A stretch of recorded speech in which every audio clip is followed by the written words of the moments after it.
हम सब जानते हैं कि भारत में एक परंपरा है कि जब भी हमारे यहाँ कोई शुभ अवसर आता है तो उसकी शुरुआत हम अपने आराध्य देव की पूजा अर्चना के साथ करते हैं। हम भोज भी करते हैं तो पहले ईश्वर को भोग लगाने की हमारे यहाँ विधि होती है, उसकी परंपरा है।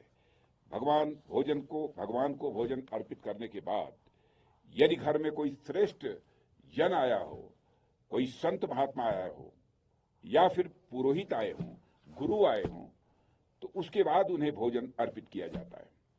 इन सब के बाद ही घर के लोग भोजन ग्रहण करते हैं। यह परंपरा आपके यहां भी होगी। मेरे अनुसार ठीक यही चीज हमारे पर्व त्योहारों पर लागू होनी चाहिए। दीपावली का पहला दिया, होली का पहला रंग, यह सब अपने इस भारत के रक्षकों के नाम होना चाहिए, हमारे सैनिकों के साथ होना चाहिए। पर्व त्योहार पहले सियाचिन और कारगिल की चोटियों पर मनाए जाने चाहिए, राजस्थान के तपते रेतीले मैदानों में मनाए जाने चाहिए, हिंद महासागर की गहराई में स्थित पनडुब्बी में सवार भारतीय नौसेना के नौसैनिकों के साथ मनाए जाने चाहिए।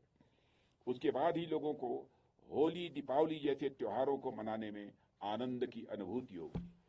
इसलिए मैंने सोचा कि मुझे होली का पहला टीका अगर कहीं पर लगेगा तो हमारे सैनिकों से लगेगा। इसीलिए मैं यहाँ ठीक होली के एक दिन पहले ही आना चाहता था, लेकिन जैसा मैंने कहा कि मौसम खराब होने के कारण चाहते हुए भी मैं नहीं आ पाया।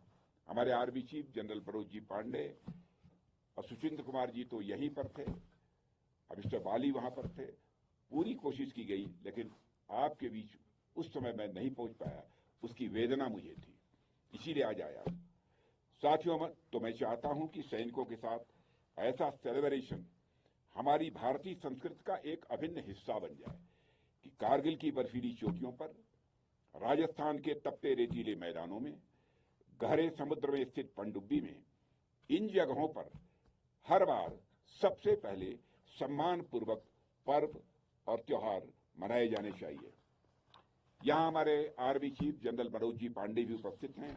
मैं चाहूंगा कि आप एयर चीफ और नेवी चीफ से भी बात करके एक नई परंपरा स्थापित कर दें कि भारत में जब भी पर्व और त्योहार हो तो उसकी शुरुआत आप एक दिन पहले देश की सुरक्षा में तैनात जवानों के साथ मनाकर करें।